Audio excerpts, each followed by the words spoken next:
98 passengers. That's how many people the small mainline train could take. It was cold that Wednesday when those 98 strangers pinched their tickets and boarded the train. Southbound for 26 miles, a mere 35-minute journey, no more, no less. That was the plan. Eliza, however, was not an accustomed regular to the train. She had taken the above-ground steamers before, but this would be new, as an entirely different style of travel. This train traveled a mile a minute and all 200 feet below the surface, an underground commuter. Eliza had boarded the train with everyone else, shuffling down the tight aisle and finding her way to a seat near a window, which made her laugh. What were the windows for? Watching a dark wall of dirt go by? She looked around at the other passengers, all chattering and drinking their morning coffee with long sips. None seemed uncomfortable. None seemed alarmed.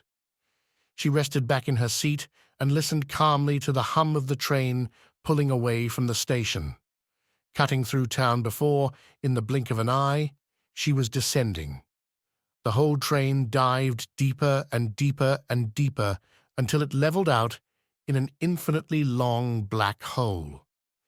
Eliza was enchanted, like a kid on a roller coaster. She pressed her face to the window with excitement and watched the tunnel fly past her very eyes. Small, amber, glowing emergency lights pass in a blink every few minutes, spread out between haunting stretches of blackness. 15 minutes passed, exactly 15 minutes, passengers all just settling in, some falling asleep, some playing Clash of Clans and others just mindlessly staring. Eliza had begun to read. Then a shrill emergency alarm made everyone jump. It came out of nowhere, just as the train screeched to an alarming stop. That was 3 days ago, October 11th. At least they were guessing it had been 3 days. None of them had seen sunlight or moonlight in what felt like weeks. The mainliner had malfunctioned. At least that was all the captain had said. He was still hiding in the conductor's quarters ever since he announced just how stranded they were, because that was when the people became violent, and for an understandable reason. The conductor guessed that it would be a 15-mile walk for there even being a chance of finding an emergency phone. 15 more miles for an exit from the tunnel. For obvious reasons, that would be an impossible task. 20 people were injured. There were 17 children under the age of 8. But worse yet was no food, no water since yesterday. So now the trek was their only hope, except now they had no fuel, no energy, and the injured were now sick. At least that was what Eliza saw. Somehow she got sucked into a scouting party that left last night at 9 p.m. They had walked through the night, and now it was 8 a.m. And the strange things were just getting stranger. I don't get it. Samson was the first to break the begrudged silence. He turned to look where they had just come from. No train. He turned back to look ahead. No phone box, no sunlight, no signs. We got on the train and walked maybe 15 miles, but according to Max, we have walked 20. Max consulted the half-dead Fitbit on his wrist. Eliza felt her stomach physically do a backflip at their words. 20 miles? How? She looked at her bare feet, saw how awful they looked in the dim light. And all for nothing.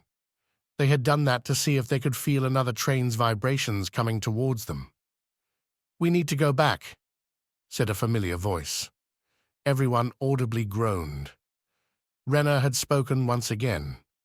A 40-something-year-old woman who looked like a kindergarten teacher with the personality of a rock. She had been saying that since they left, which did nothing but fire everyone up. Eliza sighed. She knew how the next 10 minutes would go. Renner would suggest doubling back. Max or Samson would argue that they were close, just a bit longer.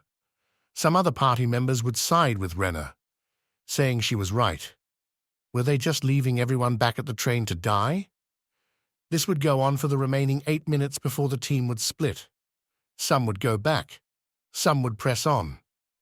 until those who were close to going back realized how terrifying the walk would be, and they would run back and join Samson, Max, and Eliza. This time, though, something ever so slightly different occurred. The lights changed colors. Not everyone noticed at first. In fact, Eliza found herself pointing and shouting to get everyone to just look up. And there they were. Blue lights, no longer that stranger fluorescent white. Now, admittedly, she didn't like this. The blue trail of lights into the black abyss was utterly terrifying to look at. It seemed as though a creature would come limping out of the darkness any second. Swallow them whole. She had barely the time to cope with the accident itself. It would probably all hit her when she made it out, but right now, standing on the threshold of the horrifying empty tunnel with a bunch of starving strangers, she realized just how real their situation was. And it was only getting worse. Someone's phone buzzed. Everyone else whipped around so fast to look at it, as a shaking hand lifted the phone for everyone to see. They had been trying to get service since day one, but now everyone was suspicious. The boy opened his phone. He was just a kid like Eliza, maybe 18, and he was shaking like a leaf there in the dark. Everyone took a step closer to him. The screen buzzed to life, as well as a robotic but feminine voice. "Passengers," the voice crackled, "we are terribly sorry for the inconvenience." Rena held her breath against her heart, pounding in her throat. "Inconvenience?" she thought. "We are way beyond that." The voice continued. "Just know that—" She was breaking up. "Help is on the way." No one spoke. No one breathed. You could hear a pin drop in the seconds of silence that followed, at least just for those 2 seconds.